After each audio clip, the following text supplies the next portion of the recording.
এখন বাজে হচ্ছে সকাল 6:30 আর আমরা এখন ইয়েলোস্টোন ন্যাশনাল পার্কের জাস্ট বাইরে বেরিয়েছি। এখন আমরা যাচ্ছি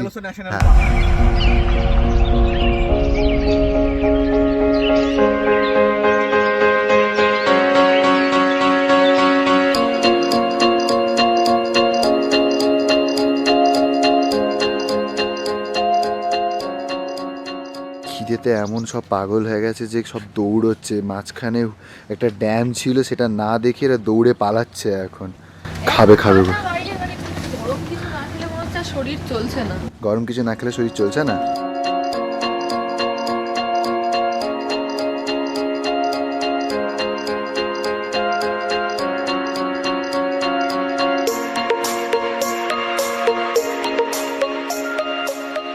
রাস্তা দিয়ে যেতে যেতে এক্ষুনি একটা বিশাল বড় এল দেখেছি, তার শিংগুলো মিনিমাম এত বড় হবে হয়তো।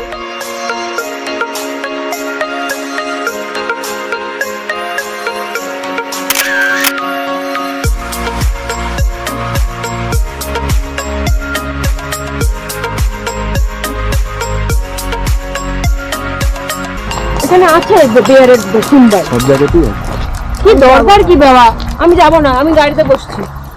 প্রাণটা এরকম এরকম হচ্ছে যতক্ষণ না অব্দি পৌঁছাচ্ছি। খালি ঠাকুরকে ডাকছি, ঠাকুর পৌঁছে দিও। আমাদের সাথে যারা এসেছে তারা খুব ক্লিয়ারলি বললো যে ওরা অনেকবার এরকম করেছে, সাইনটা থাকে লোকেদেরকে অ্যাওয়ার্ড করার জন্য, বাট খুব কম চান্সেস, রেয়ার চান্সেস বিয়ার পাওয়ার। বাট যদি সামনাসামনি হয় ওরা অ্যাটাক করবে তার কোনো গ্যারেন্টি নেই, তোমাদেরকে জাস্ট পিছিয়ে আসতে হবে। আদারওয়াইজ যদি খুব জোরে আমরা কথা বলতে বলতে যাই এখান থেকে, দেন ওরা আগে থেকেই আমাদের থেকে দূরে চলে যাবে। বাট এই যে ট্রেলটা সারা জীবন মাথায় থাকবে। হাত ঠান্ডা হয়ে গেছে, হাত আমার ঘামাচ্ছেও।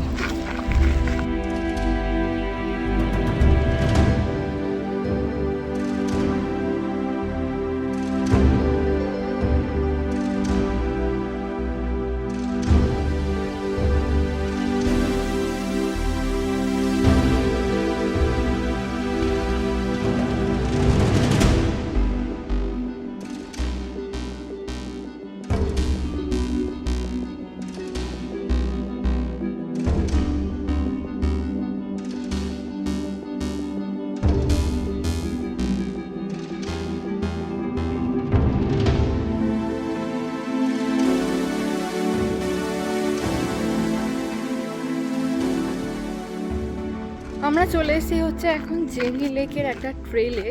এই জায়গাটা ভীষণ সুন্দর, মানে পাহাড় আর তার তলায় লেক, আর এখানে সবাই যে যার ছোট ছোট বোট নিয়ে এসছে, সেগুলোকে পাম্প দিয়ে ফোলাচ্ছে, ফুলিয়ে কাইকিং করতে নেমে যাচ্ছে। আর যাদের কাছে বাড়ি তারা তো চলে এসছে পুরোপুরি এখানে পিকনিক করার জন্য। জায়গাটা এত সুন্দর। এখানে কতগুলো প্ল্যান রয়েছে। এখন আমাদের ট্রেকিং শুরু হবে বলতে গেলে প্রায় 1 ঘন্টা 45 মিনিটের মতো ট্রেক আছে। বাট আমরা একটা প্ল্যান করেছি সেটা হচ্ছে জেনি লেকটাকে হেঁটেও ক্রস করা যায়, যেখানে পৌঁছানো সেই জায়গা অবধি। আর তা না হলে জেনি লেকের পাশ থেকে একটা বোট ছাড়ে যে ওই পারে নিয়ে চলে যায়, হিডেন ফলসের ট্রেল হেড অবধি নিয়ে যায়। তো আমরা একটুখানি শর্টকাট রাস্তাটাই চুজ করেছি আজকের জন্য। এত গরমে 1 ঘন্টা হেঁটে পুরো লেকটাকে ক্রস করে যাওয়ার থেকে আমরা ভেবেছি এখান থেকে বোট নেব। 15 মিনিট অন্তর অন্তর এখান থেকে বোট ছাড়ে, পুরো আমাদের কলকাতার বাসের মতো সবসময় এখানে রেডি আছে বোট। তো আমরা চলে যাবো হচ্ছে ওই পাশে ট্রেল হেড থেকে আমাদের আই থিঙ্ক 15 মিনিটস হাঁটতে হবে হিডেন ফলস পৌঁছানোর জন্য। তারপর ওখান থেকে যদি আরও আমাদের এনার্জি থাকে, যে তুষিতা এখন স্যান্ডউইচ খেয়েছে, তাদের যদি এনার্জি পায়, দেন আমরা ওখান থেকে ইন্সপিরেশন পয়েন্টে যাবো।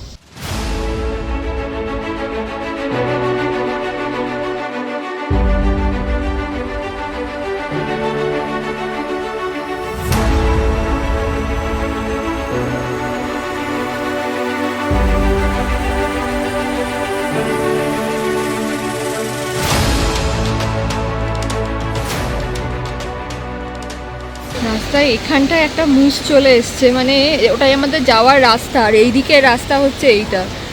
কোন দিক দিয়ে যাব কিছু বুঝতে পারছি না।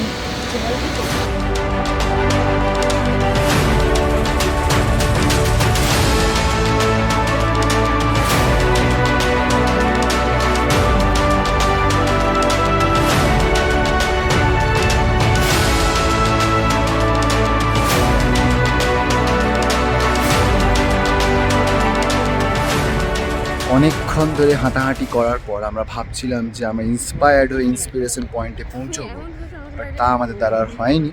আমরা এখন ইন্সপিরেশন পয়েন্টে হাফ ইন্সপিরেশন পয়েন্টে এসেছি, মেনটা হচ্ছে ওই ওপরে, আমরা এইখানটাই থেকে গেছি। আমার মনে হচ্ছে ওখান থেকে যে ভিউটা দেখা যাচ্ছে সেটা এখান থেকে তাই দেখা যাচ্ছে। সেটা কি সুন্দর নীল জল, দূরে পাহাড় আর সামনে তুষিতা। ভাল্লুক আর দেখবো। এ খালি ভাল্লুক দেখবে দেখবে পার হচ্ছে। তোমার সামনে যে একটা মুস চলে এসেছে সেটা দেখেছিলে কি? আমি তোকে না দেখে ওর পিঠেই চড়ে যেতাম ভুল করে। হ্যাঁ, আর এখানে হচ্ছে টাইটানিক পোস্ট চলছে। এই দেখো।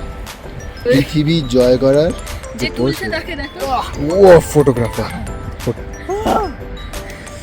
এইভাবে স্বামীরা কষ্ট করে থাকে বউকে ফটো তোলার আমরা জন্য। অনেক কষ্ট করেছি।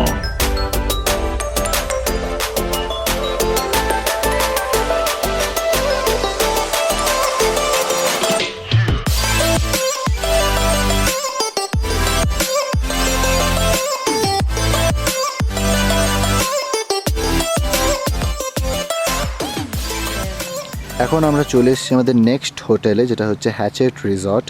আর আমরা এখন যাচ্ছি কোথায়? খেতে